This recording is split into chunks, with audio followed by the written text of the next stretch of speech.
Let's start with something specific. You're standing at the edge of a cliff or a tall building, and suddenly you imagine jumping.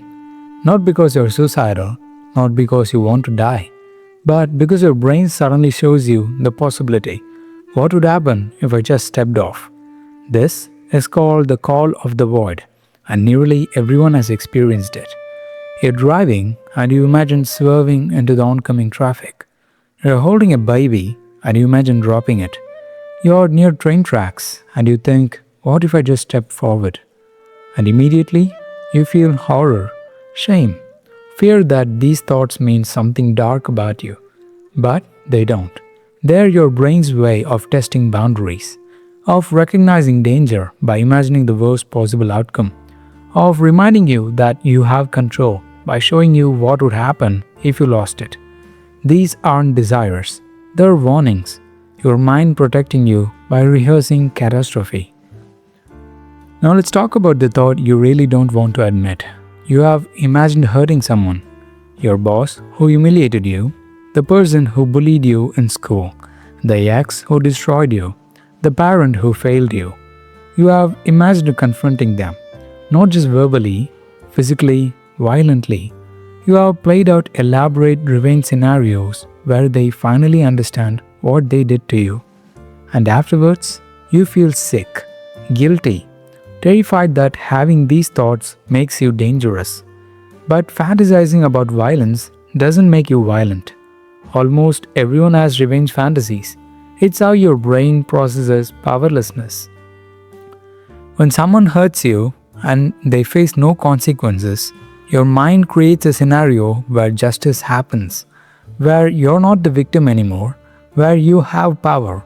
It's catharsis, a release, a safe way to express rage that would be destructive to act on. The difference between a violent person and you?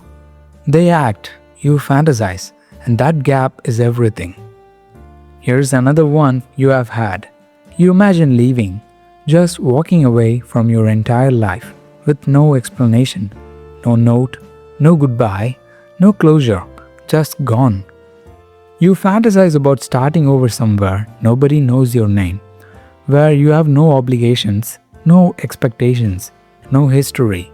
You imagine the shock on their faces when they realize you're not coming back. The worry, the search, the realization that you chose to disappear. And you feel guilty for even thinking about it. Because good people don't fantasize about abandoning everyone who loves them. But this fantasy isn't about cruelty. It's about escape, about the weight of being known, of having a reputation to maintain, of feeling trapped by the life you have built.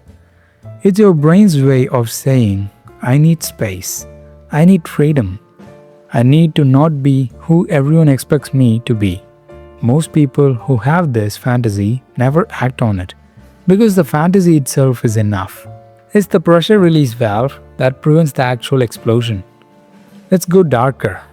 You have had sexual thoughts that disturb you. Maybe they involve power dynamics that feel wrong. Maybe they're about someone inappropriate. Maybe they're violent or degrading, or involve scenarios you would never actually want. And you are terrified of what these thoughts mean. Does this make me a bad person? Am I secretly messed up? Would I actually want this if given the chance? Here's what you need to understand. Sexual fantasies exist in a completely different realm than sexual desires. Your brain generates fantasies as a way to explore taboo, to process power dynamics, to rehearse scenarios in a safe mental space. Fantasy doesn't equal desire. Arousal doesn't equal consent. Thinking about something doesn't mean you want it to happen. Most people have sexual fantasies that would horrify them in reality. That's normal. That's how the brain works. It tests boundaries, explores extremes, generates content you would never actually pursue. The shame around sexual thoughts is what makes them intrusive. The guilt is what makes them stick. If you could acknowledge them without judgment, they would pass through like any other thought. Here's one of the most disturbing thoughts. You're holding a knife and you suddenly think, what if I stabbed myself? or someone else. You're driving with a loved one and you imagine crashing deliberately. You're with your child and you imagine doing something unthinkable to them. And the horror is immediate. The guilt is crushing. The fear that these thoughts mean you're capable of these actions is overwhelming. This is pure OOCD, obsessive thoughts without compulsive behaviors, or just normal intrusive thoughts that everyone has but nobody talks about.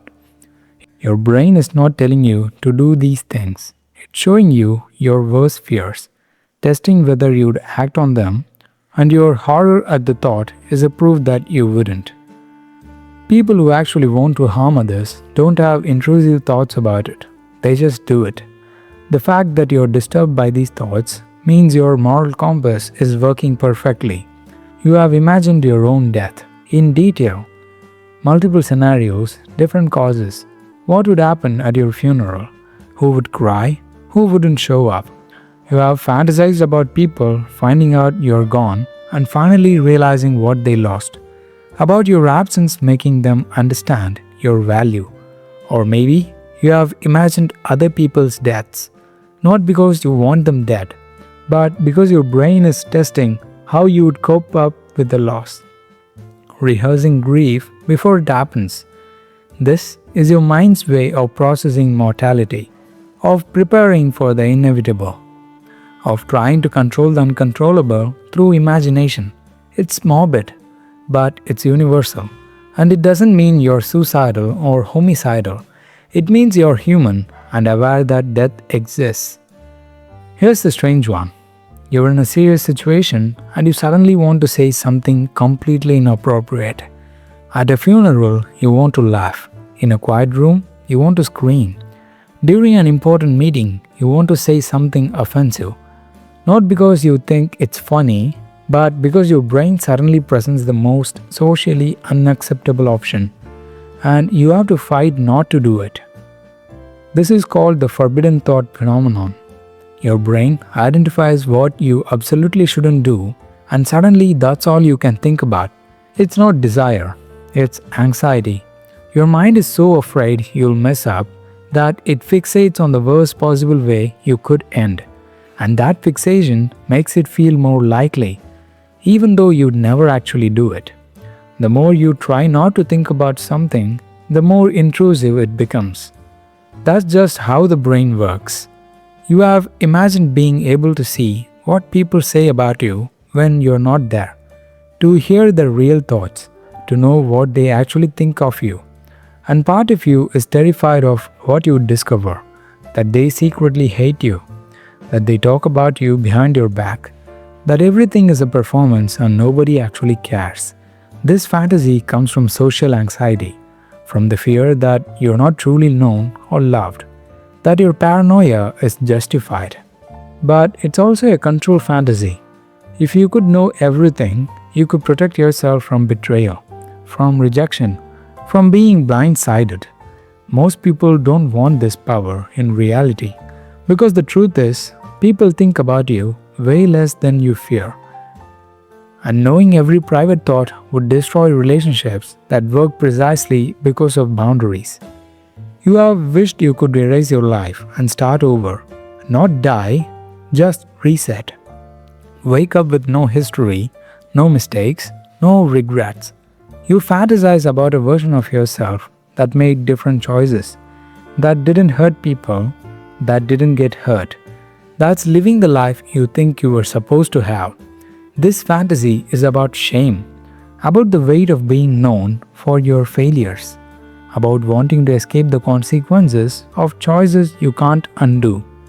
But reset fantasies ignore something important, that you're the sum of your experiences, that who you are now includes all the mistakes and all the healing. The fantasy offers escape, but reality offers something better: growth. The possibility that you can change without erasing everything you've been. So, what do all these dark thoughts mean? Are you secretly evil? Dangerous?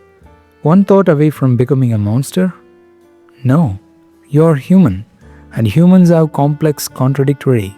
Sometimes disturbing minds. Dark thoughts don't reveal your character, your response to them does. The person who has violent fantasies and feels guilty is not the same as the person who has them and acts on them.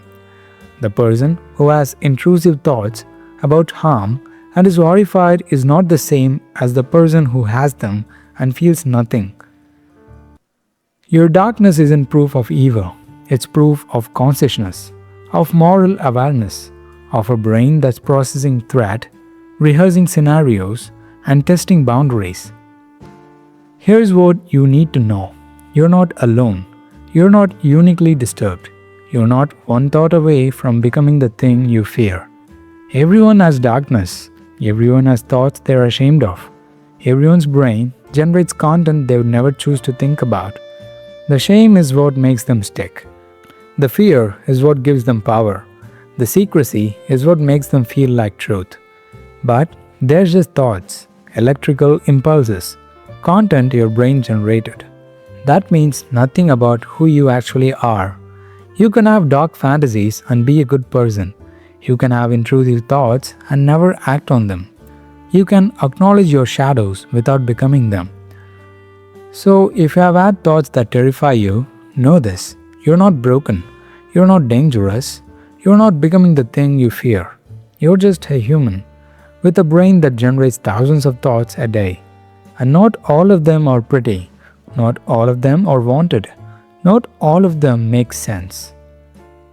The darkest thoughts don't make you dark. They make you aware. Aware of boundaries, of consequences. Aware of the line between thought and action. And awareness is what keeps you on the right side of the line. Stop hating yourself for thoughts you can't control. Start recognizing them for what they are. Noise content. Brain static that doesn't define you. You're not your darkest fantasy. You're the person who has them and chooses differently every single time. And that's not darkness. That's humanity. Complex, contradictory, capable of imagining anything and choosing everything. You're okay. You always were.